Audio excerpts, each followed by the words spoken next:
I actually wanted to be a thinker rather than a writer.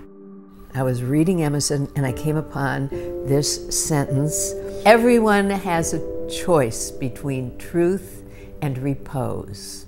And it struck me. That was the description of the crisis I was facing. Of course there were no women philosophers at that time. That's just the way it was. By the time I did hear that first group of feminists on the radio talking about their new ideas, I was ready. And when I walked into that first meeting, it had the air of truth, and that was it for me. I was hooked for life.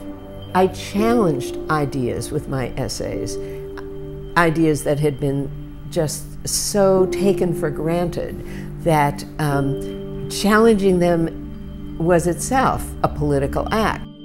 When I started writing fiction, I very much wanted to not just admit that I was a female writing, but to write about the daily details of women's lives. There was nothing else nearly as important for me to do. When it came time for me to look over my essays from all these years for a possible collection, I was really surprised to see that almost every one of them was political and feminist. My goal is always to try to change people's awareness of what's going on in the world and help do something about it. That was maybe the most liberating thing.